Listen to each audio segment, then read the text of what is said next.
A new character unlock event for Quatro just came around, and I wanted to talk about it because I think they've done something game-changing here when it comes to the skills that they've given him access to. Now, ordinarily, up until now, Gimmick Puppets have used the skill Relinquish Puppet because it is so freaking good. You send one level 8 Gimmick Puppet monster in your hand or your deck to the graveyard, then you just play a Destroy from outside of your deck onto the field. So it's great, you can't respond to it, it gives you a free card out of nowhere, and it sets up your graveyard. That's really, really good. However, this skill can only be used if your deck contains an extra deck with no monsters other than Gimmick Puppet and Dark Number monsters. It's so limiting. Now, this is a relatively standard build, and they're lucky because they can play Malevolent Sin as a Dark Number monster, but overall, the versatility that you would want with an Xyz toolkit, it's just not really accessible. Their biggest issue, in my opinion, isn't consistency, because they can do what they do relatively consistently. It's more so power, because I mean, yes, I can do it, but what does it do? Enter the Meet and Greet of Nightmares, the event that just came around.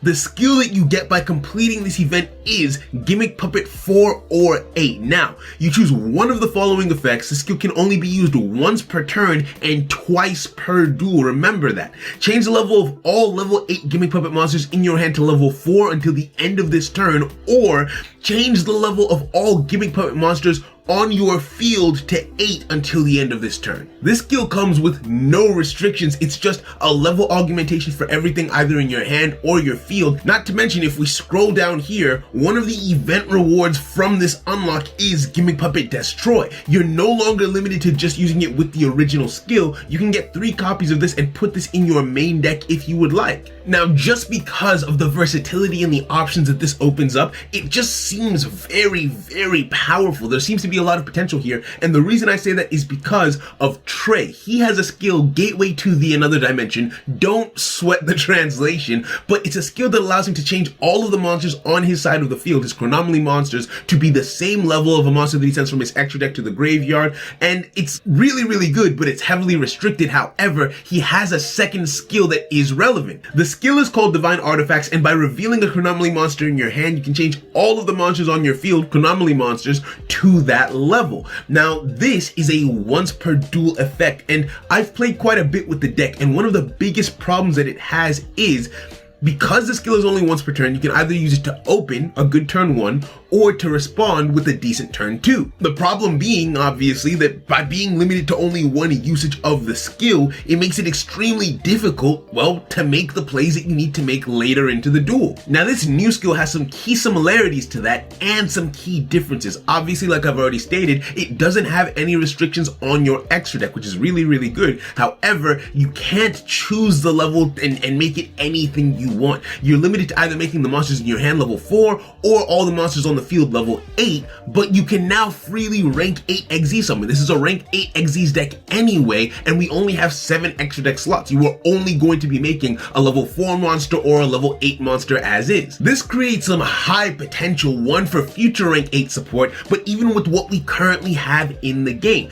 Now, this is just something that I've been playing around with in my head that I will likely be amending, but let me show you what I'm working with here. I took out Gimmick Puppet Gear Changer because while it's a common card in current Gimmick Puppet decks, the point of this card is to be an easy summon that can copy any level on the field that you need, but if you're using the new skill, well, you're automatically going to make all the monsters on the field level 8, so I replaced that monster with Gimmick Puppet Humpty Dumpty, which, upon normal summon or special summon, can special summon a monster from your hand. That gives you a free Xyz summon using the skill to go straight into a level 8, or if you use the skill on a level 8 monster that's in your hand to make it level 4, you then normal summon or special summon this card and get that newly made level 4 onto the field as well. So this, in my opinion, will do a lot better with the new skill. I'm also debating whether to run Condolence Puppet at 2 or 3 copies. Now, because you don't have access to the previous skill anymore, this card would be essential to set up your graveyard, and it can send more than one card to the graveyard if you're going second to allow you to set up even better, which means that you wouldn't actually need the skill to set up your graveyard with a Gimmick Puppet Dreary Doll or a Bisque Doll to make yourself untargetable, which is really, really good. Now, thinking about offensive power, this is where things get interesting but also frustrating.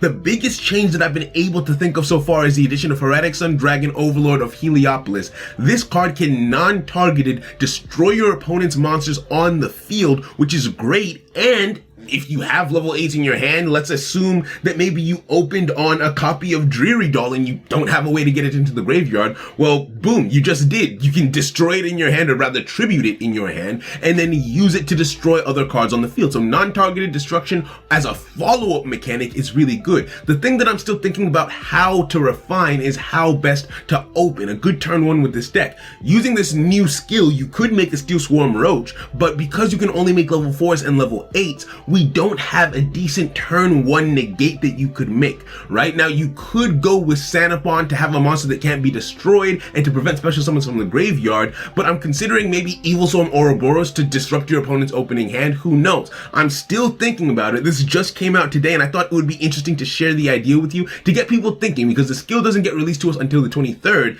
but you can start grinding out the event from today. But yeah, the main thing being changed is the addition of Destroy to your main deck and the skill that allows you to have a versatile extra deck while also just level augmenting every card on the field to make level 8s whenever you need to. Well, not whenever you need to, twice per duel, but that's pretty damn good. It's basically a better version of Trey's existing skill. Any rank 8 support that we get will directly feed into this, and like I said, this is a brand new thing. People are going to think of crazy cool things that you can do. You know, people might end up using the level 8 XZs that you get from leveling up Quatro to his maximum level. This one here, Gimmick Puppet of Leo. Maybe someone's gonna figure out a win con with this because you can make level 8 so much easier on the field now.